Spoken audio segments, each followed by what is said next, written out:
Hello everyone, welcome everybody to our YouTube channel. On this video, I shall discuss with you another requirement update regarding on DFCCIL यानी dedicated freight corridor corporation of India limited, जो कि एक के government of India का enterprise PSU कह सकते हो, जो कि मिनिस्टर ऑफ रेलवे का अंडर आती है। तो उनकी तरफ से कुछ जो बहुत ही अच्छा खासी वैकेंसी निकल कर आई है।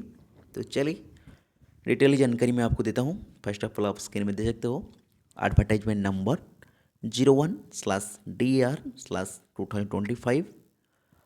उसके ठीक नीचे आपको कुछ इंपॉर्टेंट लिंक वगैरह मिल जाएगा। मैं ऑलरेडी PDF को टेलीग्राम ग्रुप पर शेयर कर चुकी हूँ, तो आप वहाँ पर चेक कर सकते हो। पहला, opening of date of online registration, जो कि 18 जनवरी से स्टार्ट हो रहा है। क्लोजिंग आखिरी डेट कौन है? आखिरी डेट आपका 16 फरवरी को है। तो आप 18 जनवरी से लेकर 16 फरवरी तक अप्लाई कर सकते हो।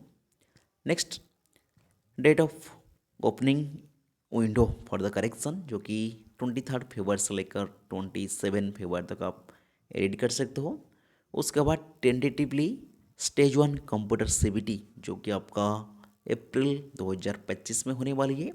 टेंटेटिवली सेकेंड स्टेज या कह सकते हो CBT 2, जिसका मंथ उन्होंने मेंशन किया है अगस्त 2025। ओके। उसके बाद जो भी कुछ पोस्ट के लिए PET फिजिकल एफिशिएंसी टेस्ट है, specially for the post of MTS, वो भी उन्होंने अक्टूबर या नवंबर 2025 मेंशन कर रखा है। ठीक है। उससे ठीक नीचे आपको एक एप्लीकेशन बटन दिख रहा है, आप क्लिक करके डायरेक्टली अप्लाई कर सकते हो, कोई भी दिक्कत नहीं होगा। चलिए आगे बढ़ते हूँ क्वालिफिकेशन और कुछ इम्पोर्टेंट टॉपिक की तरफ। उससे पहले आपको एक हेल्प डेस्क कह सकते हो, हेल्पलाइन नंबर दिख रहा है। आपके पास कोई भी क्वेरी हो, कोई भी दिक्कत हो, आप वहाँ पे कॉल करके पूछ सकते हो या उनको मैसेज कर सकते हो। ठीक है, वो नंबर दिख रहा है, हेल्पलाइन नंबर। चलिए डिटेली पोजीशन वैकेंसी पोजीशन की तरफ बढ़ते हैं। पहला जो पोस्ट है जूनियर मैनेजर, जिसका पे स्केल आपको सामने दिखा रहा है, 50 से लेकर 1,60,000 E2 लेवल का पे स्केल रहेगा, जिसमें कुल मिलाकर कितने वैकेंसी, 2 3 टोटल नंबर वैकेंसी 03, जिसके लिए आपको फाइनल एग्जामिनेशन CA यानी chartered accountant CMA from institute of chartered accountant of India या institute of cost accounting of India. That means आपको चार्टर्ड अकाउंट कॉमर्स के बाद आपने जो चार्टर्ड अकाउंट कर रखा, तो आपने जूनियर मैनेजर के लिए एलिजिबल हो। आगे बढ़ता हूँ। दूसरा पोस्ट एग्जीक्यूटिव, जो कि सिविल, जिसमें 36 वैकेंसी निकल गई है, जिसमें आपको 3 year diploma in civil engineering या सिविल इंजीनियरिंग ट्रांसपोर्टेशन या सिविल इंजीनियरिंग कंस्ट्रक्शन या सिविल इंजीनियरिंग पब्लिक हेल्थ या सिविल इंजीनियरिंग वाटर रिसोर्स में होना चाहिए। आपने इनमें से किसी भी ट्रेड में आपने सिविल डिप्लोमा इन सिविल कर रखा, तो आपने एग्जीक्यूटिव सिविल के लिए एलिजिबल हो, जिसका पे स्केल आप देख सकते हो 30,000 से लेकर 1,20,000, इसमें 36 वैकेंसी है। उसके बाद एग्जीक्यूटिव इलेक्ट्रिकल, जिसमें 64 बहुत ही अच्छा खासा वैकेंसी है, 64 वैकेंसी है। इसमें वो आपको 3 ईयर का डिप्लोमा चाहिए, 3 year diploma in electrical electrical electronic power supply instrumental and control industrial electronic and instrumentation, बहुत सारा ट्रेड देख लीजिए। आपने इसमें कोई भी ट्रेड में आप डिप्लोमा कर रखा, तो आपने एग्जीक्यूटिव इलेक्ट्रिकल के लिए जो हो, जिसमें 64 वैकेंसी है। ऑन रिजर्व में 28, ओबीसी में 14, EWS में 6, SC 11, ST 3, इसके अलावा PW एक सर्विसन वैकेंसी है। उसके बाद executive signal and transportation signal and telecommunication, जिसमें 75 सबसे ज़्यादा वैकेंसी इसमें है, 75 vacancy. On reserve 28, OBC 23, EWS 8, SC में 9, जिसमें आपको 3 year diploma in electrical electronic telecommunication, बहुत सारा ट्रेड यहाँ पे लिख रखा है। कंप्यूटर साइंस वगैरह पे आपने भी कर रखो, तो भी एलिजिबल हो। एक बार अच्छा से देख लीजिए। 3 year diploma in electronic power supply rail system communication computer science and engineering human science, बहुत सारा ट्रेड यहाँ पे लिखा है। तो आपने इनमें से किसी भी ट्रेड पर डिप्लोमा कर रखा, तो आपने सिग्नल एंड टेलीकम्युनिकेशन के लिए एलिजिबल हो, अप्लाई कर सकते हो। उसके बाद MTS आखिरी जो पोस्ट है 16,000 से लेकर 45,000 यहाँ पे पे स्केल रहने वाली है N1 लेवल के, जिसमें अच्छा खासा वैकेंसी है 464 सबसे ज़्यादा। लेकिन इसके लिए थोड़ी सा आपका क्वालिफिकेशन वो अलग मांग रखा है, matriculation plus minimum 1 year duration complete act apprenticeship या ITI। आपने डायरेक्टली ITI कर रखा तो आपने एलिजिबल हो, ठीक है। उसके कोई अप्रेंटिस नहीं चाहिए, लेकिन आपने 10th के बाद आपने सिर्फ और सिर्फ 10th पास कर रखे हो, लेकिन आपने यहाँ पे अप्लाई नहीं कर सकते हो। आपको 10th के बाद 1 साल का अप्रेंटिसशिप यहाँ पे उन्होंने मांगा है। तो आपके पास 10th के बाद अप्रेंटिसशिप क्वालिफिकेशन है तो आप यहाँ पे एलिजिबल हो, अप्लाई कर सकते हो, ठीक है। अच्छा खासा वैकेंसी देख लीजिए, जो भी बंदा 10th के बाद अप्रेंटिसशिप कर रखा है तो वो अप्लाई कर सकते हो, या आपने ITI पास कर रहा तो भी आप एलिजिबल हो। यहाँ पे लिखा है स्लैश दिया रखा है, तो इन्होंने ITI जो ही बंदा MTS के लिए एलिजिबल हो, ठीक है। आगे बढ़ता हूँ सिलेक्शन प्रोसीजर और इंस्ट्रक्शन वगैरह के लिए। यहाँ देख लीजिए सबसे बड़ी बात एज लिमिट क्या रहने वाली है। जो भी जूनियर मैनेजर के लिए 18 से 30 साल, एग्जीक्यूटिव के लिए भी 18 से 30 साल, लेकिन MTS के लिए 18 से 33 साल 33 साल होना चाहिए। उसके अलावा आपने SC ST OBC से बिलोंग करते हो तो आपने एज रिलैक्सेशन भी ले सकते हो, कोई दिक्कत नहीं। OBC के लिए 3 साल, SC ST के लिए 5 साल। आगे बढ़ता हूँ। उसके बाद वर्टिकल और हॉरिजॉन्टल रिजर्वेशन भी यहाँ पर है OBC SC ST EWS के लिए। उसके बाद और कुछ इम्पोर्टेंट, हाँ, एक सर इसमें यस। उसका सिलेक्शन प्रोसीजर बात करें, यहाँ पे आपका 2 स्टेज से बिट रहने वाली है।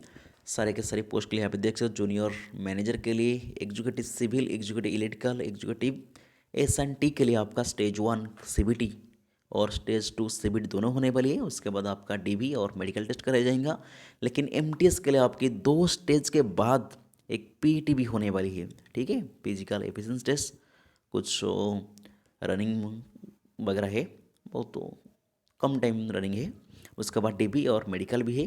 तो ध्यान दीजिए, टेबल को अच्छा सही तरीके से देख लीजिए, सिलेक्शन प्रोसीजर क्या रहने वाली है। उसके बाद scheme of examination detail computer based CBT आपका 2 स्टेज होने वाली है। यहाँ पे नेगेटिव मार्किंग भी है, 1/4 का नेगेटिव मार्किंग रहने वाली है।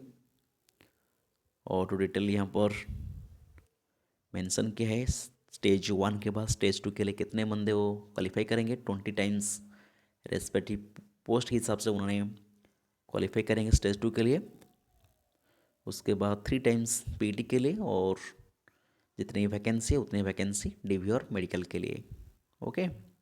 अपने स्टेज 2 के बारे में उन्होंने कुछ लिखा है, थोड़ी देर में बताता हूँ। Stage 1 CBT will be consist of 100 multiple choice objective question of 1 mark each. The duration is 90 minutes, that means 1.5 hour. And each question carry 1 mark. There is a negative mark 1/4 या कह सकते हो 0.25 का नेगेटिव मार्किंग है। Detailed syllabus आपके पास वही रहने वाली है। देख सकते हो मैथमेटिकल या न्यूमेरिकल एबिलिटी से आपका 30 सवाल आने वाली है। जनरल अवेयरनेस से 15 सवाल, जनरल साइंस से 15 सवाल, लॉजिकल रीजनिंग में 30 सवाल, और नॉलेज अबाउट रेलवे या DFC से 10 सवाल। कुल मिलाकर यहाँ पे 100 सवाल आएगा 100 मार्क के लिए, जिसके लिए आपको टाइम मिलेगा 190 मिनट। उसके बाद जो भी बंदा स्टेज 1 क्वालिफाई हो जाएंगे उनको स्टेज 2 के लिए वो बुलाएंगे। Second stage CBT consist of 120, जिसमें 120 मल्टीपल चॉइस क्वेश्चन आएगा, और टाइम रहेगा 100 मिनट के लिए। मतलब 120 क्वेश्चन को आपको 120 मिनट में सॉल्व करना है। 160 minute for PW candidate. Indicated syllabus second 2 is given by Annex 4। Stage 2 का सिलेबस आपको Annex 4 में मैं दिखाऊंगा। उसके बाद आपको नॉर्मलाइजेशन भी होगा, क्योंकि मल्टीपल सीट में एग्जाम कंडक्ट कराया जाएगा, तो इसलिए अलग अलग सिटी में होगा, अलग अलग सीट में होगा, तो इसलिए नॉर्मलाइजेशन जरूर होगा। मिनिमम क्वालिफाइंग मार्क आप देख सकते हो 40% ऑन रिजर्व EWS के लिए, OBC SC के लिए 30%, ST के लिए 25%।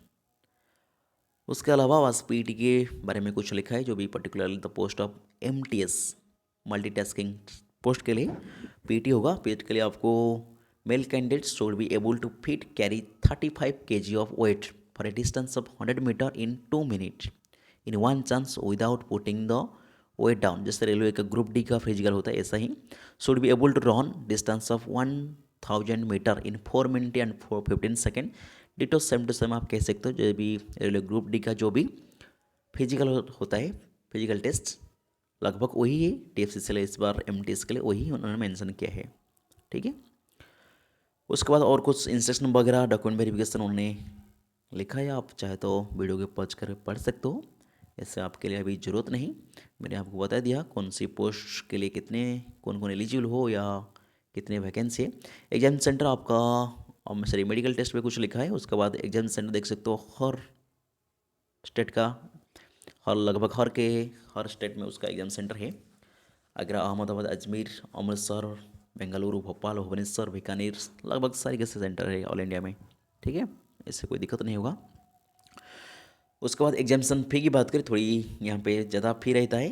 For the post of junior manager या एग्जीक्यूटिव के लिए on age of OBC EWS के लिए 1000 रुपीज़, MTS के लिए OBC UR और EWS के लिए 500 रुपीज़ यहाँ पर एप्लीकेशन फ़ी है। उसके अलावा जो भी SC ST PW ex serviceman transgender के लिए कोई भी यहाँ पर फ़ी नहीं है। ठीक है, आपको ऑनलाइन अप्लाई करना पड़ेगा, ऑनलाइन ही चालान आपको पे करना ही पड़ेगा। उसके बाद कंप्यूटर CBT के बारे में उन्होंने कुछ इंस्ट्रक्शन लिखा है, इतने अभी ज़रूरत नहीं।